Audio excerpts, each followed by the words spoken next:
Okay, so I don't sing at all. Thank God. No. Blind people don't tell jokes. Yes, they do. I'm just kidding. This is my only prop I have to take. So you're able to laugh at disabled people because I am one. I'm a proud blind guy of 3 years. So feel free to laugh at my humor or my looks.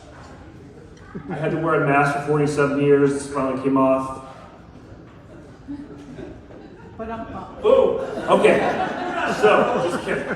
So, 3 years ago, like I said, I had a nice disease called Leber's disease. So, made the best of it instead of living in my parents' basement and going and living with them. I decided to become a comic and be single for the rest of my life. But luckily, yes, thank you.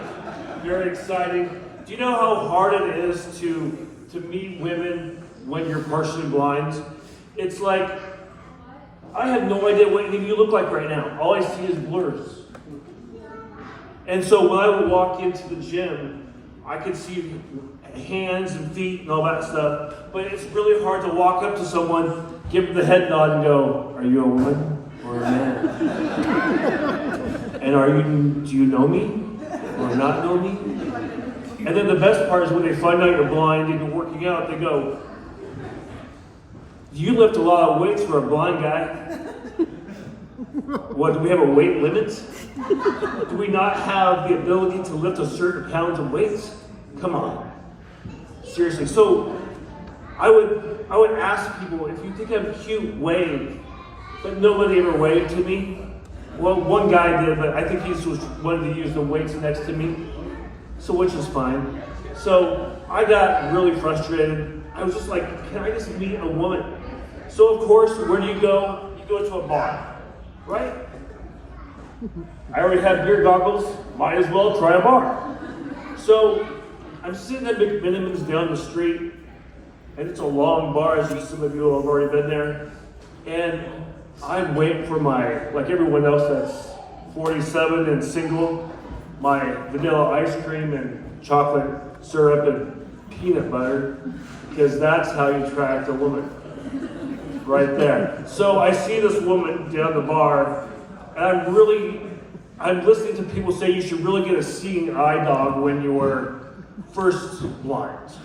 Well, why not? But I wanted a seeing eye person, preferably a female person. So I see this woman, she's drinking a French 69. The fact that I still know that, I'm very impressed with myself. So I make my move. And you know what's the most unattractive thing to do to a woman, and she's still with me to this day? Is you walk up and you do this to her eyes. That's not very attractive. Most run away. She did not run away, folks. I'm still with her. I'm engaged to her to this day. Right?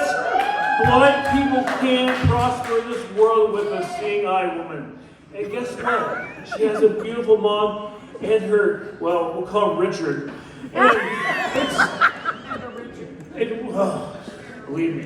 And anyway, so I've gone to their house and I met their family and all this stuff.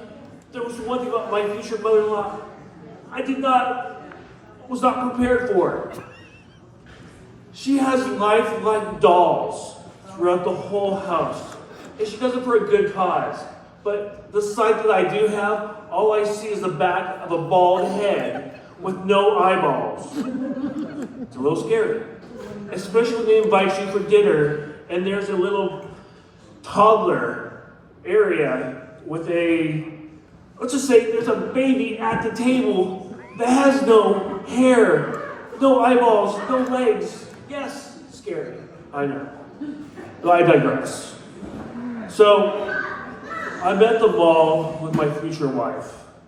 And we decided to walk into a store. Since there are kids here, I just realized I'm not going to tell you what kind of store it was, but it was a nice store.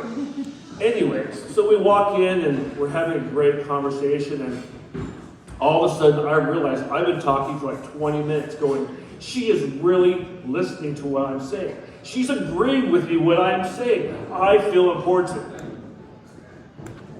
I get a tap on my shoulder. The security guy goes, "What are you doing?" I said, "I'm talking to my fiance." He goes, "That's a mannequin." I said, "Oh. Is she available?" He goes, "Sir, can we have you leave?" I said, "Well, she's right there, my fiance." He goes, "No, sir, we need you to leave." And I said, "Okay." And of course, I'm yelling at my future wife going, "Charity." And she's like, she has no idea who I am, doesn't want to talk to me, ignores me because I'm talking to a mannequin. That hasn't happened. That's not the first time. It's happened many times where I can have conversations. I've never picked up the phone number from these mannequins, but I have met a lot of them.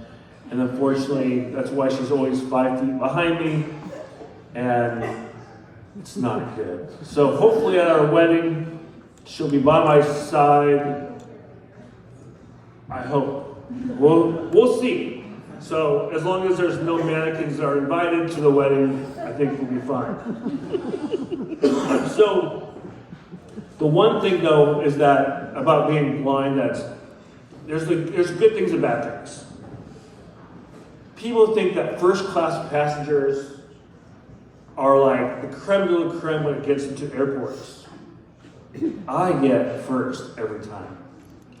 They ask for the disabled people, I stand right up. Sometimes I use my cane, just because you might have that one cynical person that goes, "He's not disabled, he just wants to cut." So I pull out my cane, I say, "See?" She goes, "You know how to unfold it?" I said, "Nope, but they gave it to me when that happens." That's your first present when you go blind. You get a free cane from the Department of Services of the Blind.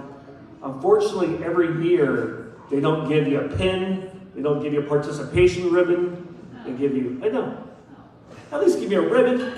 I mean, blind 3 years, woohoo, it's red this time. I mean, something. I'd really like something like that. So, anyways, I'll be here. Okay, now I'm done. All right, well, thank you for your time. My name is Chandler. Appreciate that.